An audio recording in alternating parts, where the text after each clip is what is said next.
Normal delivery व्हावी यासाठी आपण काय केलं पाहिजे किंवा खूप साऱ्या हेवी एक्सरसाइज करतात तर त्या तुम्ही बिलकुल करायच्या नाहीत। हे चालल्याने खूप फरक पडतो। डिलिव्हरी जवळ असेल तेव्हा 2-4 डेट्स म्हणजे खजूर हे सगळं तुम्ही खाऊ शकता। कसं ओळखायचं की आपल्याला जे आता पेन येत आहेत त्या नॉर्मल येत आहेत, बॅग आहे ती डिलिव्हरीसाठी पूर्ण प्रॉपर पॅक करून ठेवायचे। तर मला मॅटर्निटी पॅड्स सोबत ठेवायचे आहेत, कारण आपल्या शरीरातून पाणी रक्त सगळं गेलेलं असतं। पूर्ण मोठी अक्षरशः पापडी येते आपल्या। म्हणजे नमस्कार मंडळी, तर आजच्या व्हिडिओमध्ये मी सांगणार आहे की नॉर्मल डिलिव्हरी व्हावी यासाठी आपण काय केलं पाहिजे किंवा लेबर पेन चालू होत असतील तर आपण काय केलं पाहिजे। तर ही व्हिडिओ शेवटपर्यंत नक्की पहा। तर सगळ्यात पहिले आपल्याला जर नॉर्मल डिलिव्हरी हवी असेल तर रोज थोडं एक्सरसाइज झाली पाहिजे। एक्सरसाइज म्हणजे जसं इन्स्टावरती बघता किंवा व्हिडिओज बघता की खूप साऱ्या हेवी एक्सरसाइज करतात तर त्या तुम्ही बिलकुल करायच्या नाहीत। काही लेडीज असतात त्यांची रुटीन असते, म्हणजे प्रेग्नन्सीच्या आधी पण ते एक्सरसाइज करत असतात, त्यांच्या बॉडीला ती सवय झालेली असते, त्यामुळे त्यांनी जर असं केलं तर ते चालतं। पण जर आपण म्हणजे किंवा तुम्ही जर एक्सरसाइज करत नसाल आणि मग या व्हिडिओज बघून डिलिव्हरी नॉर्मल व्हावी म्हणून तुम्ही हे काही ट्राय करत असाल तर ती चूक बिलकुल करायची नाही आहे। कारण प्रत्येकाची बॉडी टाईप वेगळी आहे, प्रत्येकाला वेगळं सुटतं। तर तुम्ही आधीपासून ज्या गोष्टी करत असाल त्याच गोष्टी तुम्हाला डिलिव्हरीमध्ये कंटिन्यू करायच्या आहेत। कुठल्याही व्हिडिओ बघून असं काही करायचं नाही।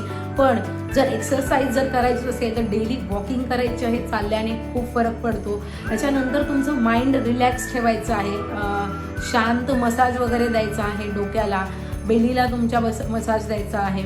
त्याच्यानंतर अजून काय करू शकता तर भरपूर पाणी प्यायचं आहे आणि पचनास एकदम इझी असेल असं फूड घ्यायचं आहे। दाल राईस किंवा फ्रूट्स वेगवेगळे किंवा हायड्रेट राहता येईल असं ताक वगैरे, किंवा कॉन्ट्रॅक्शन व्हावेत जेव्हा तुमची डिलिव्हरी जवळ असेल तेव्हा 2-4 डेट्स म्हणजे खजूर हे सगळं तुम्ही खाऊ शकता।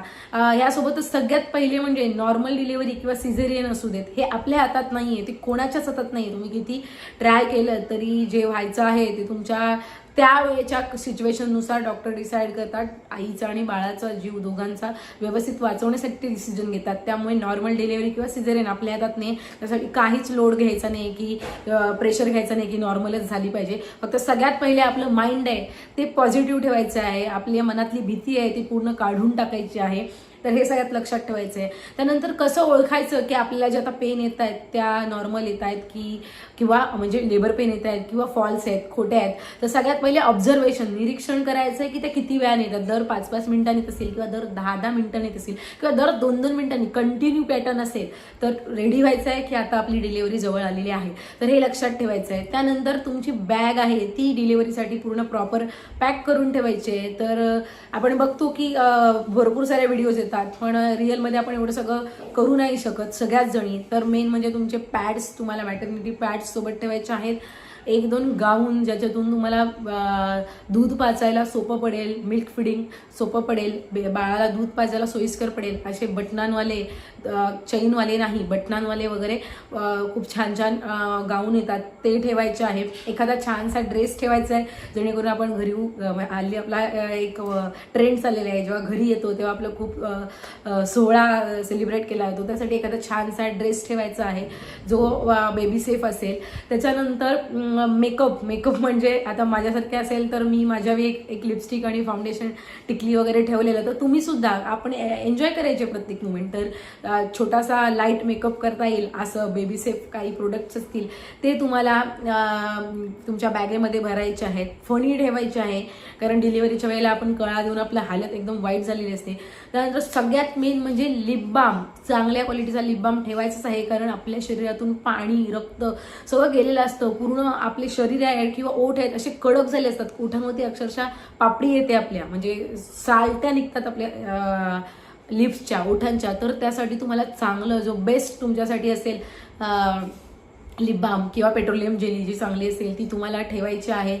यासोबत बाळासाठीचे छान छान कपडे, आपल्याकडे म्हणतात की आधीच काही असं करायचं नाही, पण आपलं जर माइंड पॉझिटिव्ह असेल तर काही आपल्यासोबत वाईट होणारच नाही आहे। तुम्ही बाळासाठीचे धुतलेले छानसे कपडे किंवा तुम्ही जर यूज करणार असाल तर बाळासाठीचे हगीज, मी तर न्यूबॉर्नसाठीचे जे येतात मी बाळाला पहिल्या दिवसापासून डायपर लावले आणि अजूनही तो नाईटमध्ये लावतो, काही पाय वगैरे वाकडे होत नाहीत, ते आपली मेंटॅलिटी आहे। तर असं काही असेल ते ठेवायचं, ते तुम्हाला नसेल ठेवायचं, लंगोट वगैरे ठेवायचं आहे, बेबी कॅरियर ठेवायचं आहे। तर हे सगळं बेसिक तुम्हाला तुमच्या बॅगमध्ये ठेवायचं आहे. आणि जर तुम्हाला लेबर पेनमध्ये हे सगळं जाणं असेल तर सगळ्यात पहिले म्हणजे तुम्हाला ऑब्झर्वेशन करायचं आहे. दुसरं म्हणजे माइंड सेट करायचं आहे की आता लेबर पेन होतात म्हणजे आपल्याला डॉक्टरकडे जायचं आहे, त्यामुळे बॅग आधीच रेडी ठेवायची आहे. जर वॉटर ब्रेक झालाच असेल तर तुरंत जवळच्या जवळ जो डॉक्टर असेल त्याच्याकडे जायचं असेल, तर तुमचा डॉक्टर लांब असेल तर तिथपर्यंत जाण्याची रिस्क घेऊ नका. 1-2 तास लांब असेल तर अशा ठिकाणी जाण्यापेक्षा तुम्ही तुमची ट्रीटमेंट घराजवळ असलेल्या चांगल्या डॉक्टरकडे ठेवा आणि पॉझिटिव्ह माइंडसेट ठेवा. तर अशा प्रकारे आपली ही जी डिलिव्हरी आहे ती चांगली होईलच. तर अशाच व्हिडिओ बघण्यासाठी आपल्या चॅनलला नक्की सबस्क्राईब करा आणि व्हिडिओ आवडले असेल तर नक्की लाईक करा. थँक्यू.